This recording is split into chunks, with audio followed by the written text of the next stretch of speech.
mga idol. Ito na yung pangalawang upgrade na 502 integrated amplifier. So yung una is nakuha na, ito naman yung pangalawa.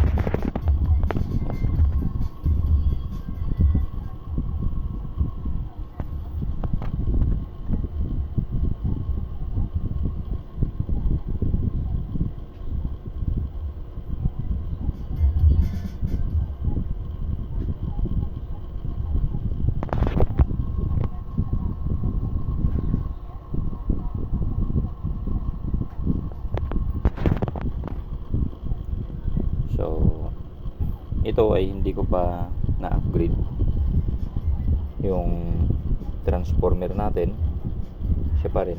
Tapos ito hindi ko pa nadadagdagan ng dalawa, gagawin nating apat yan. Dito natin lalagay yung dalawa, si series natin dyan. Na-upgrade ko to lahat yan. Ginawa na natin ano to, 1/2. Tumutugtog yan mga idol. Ito yan.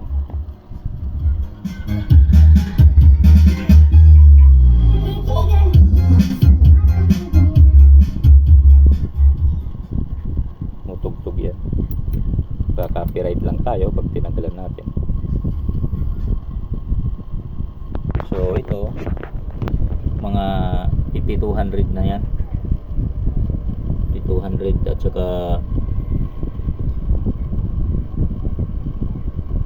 1943 yung mga drive natin, yun, malalaki na, apat. Gagawin natin dito is 70 volt AC. Papalitan natin to, mas malaki. Tapos itong patungan, nakikita nyo ito, pinagpapatungan, alisin na natin yan kasi lalaki ng transformer. Upgraded to mga idol. Ginawa ko to kagabi dahil tapos ngayon tinapos, nilagyan ko na bagong fuse, bago na yan. Tapos ito yung dating 1.2 yun, o dating 1.2 dyan yung bias resistor, ginawa ting na 1.5. So ang bias ngayon nito ay 0.3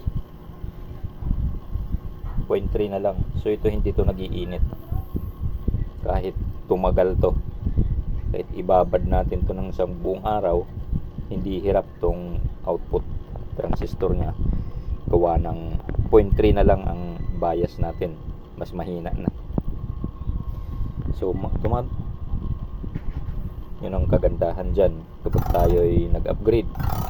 So working lahat to, kasama yan yung receiver ng Bluetooth receiver. Dito yung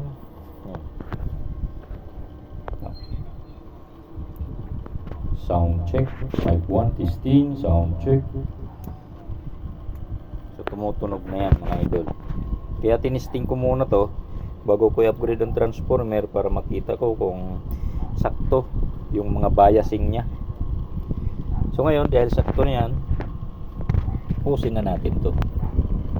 Palitan na lang natin tong transformer ng 70 AC.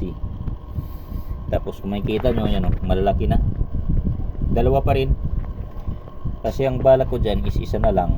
Hindi po pwede, gawa ng mawawalan ng input ito.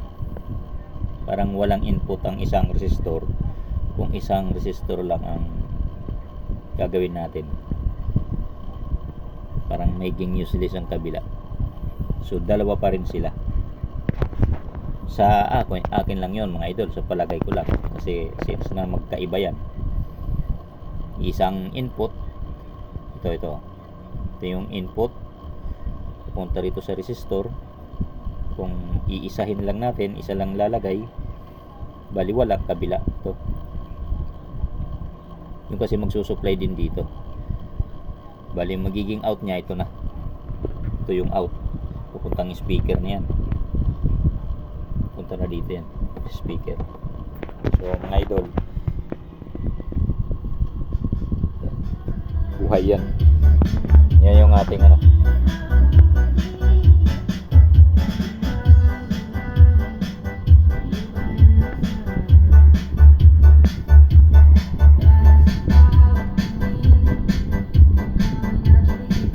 Baka sabihin yung hindi tumutunog, naka-auto.